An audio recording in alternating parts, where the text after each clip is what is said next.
So this exercise is an example of an internally rotated hip abduction. Now there's a couple of points that we really need to drive home with this one. Is one, internal rotation, right? Internal rotation of the limb is we're trying to internally rotate. We're trying to bring everything this way so it helps us create a little bit more space here. A lot of us already live here and we want to move back into this position. It also helps us target a lot of this, so we're not just jamming and pinching the joint in the front side of the TFL. Number two is we want to imagine, like, as we're doing the exercise, that we're reaching this leg out. As we reach this leg out, it will help us create space on the opposite side.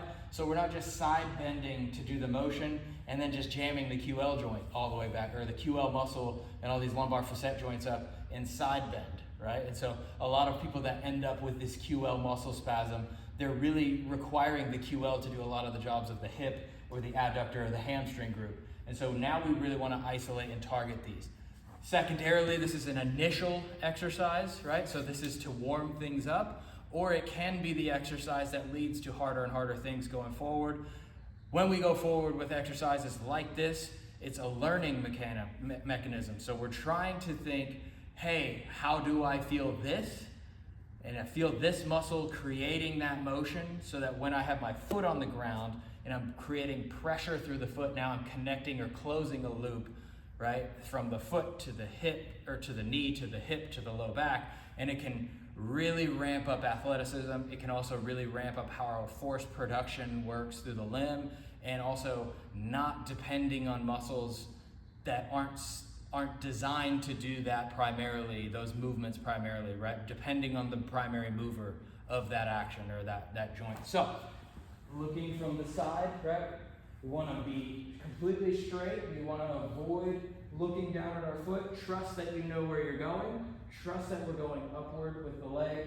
If you look at your foot, what will end up happening is you start to raise it and we start to rotate in the spine, right? You see how I'm starting to rotate back in here? That's creating a whole new mess of stuff back in this position. So, two steps, right? One is we're reaching out. It should create a little mouse hole right here so that we're not compressing and just going straight down with the side bend. And two, internally rotate. So we're twisting as much as we can with that leg. Support your head, internally rotate, reach, raise up as high as you can. Notice I still have my fingers through here and this mouse hole, right? Like you can see through that. I'm reaching out and rotating up. Reaching out and rotating up, right? This is what it looks like if I don't reach out. And you see how I've just compressed all the way down into the side of the ground. So we want to create that reach, rotate, lift. Reach, rotate, lift, right? And it is on fire right here in my hip. And we want to log as many reps as we can into that so that it creates a lot of burn, it creates a lot of tissue adaptation.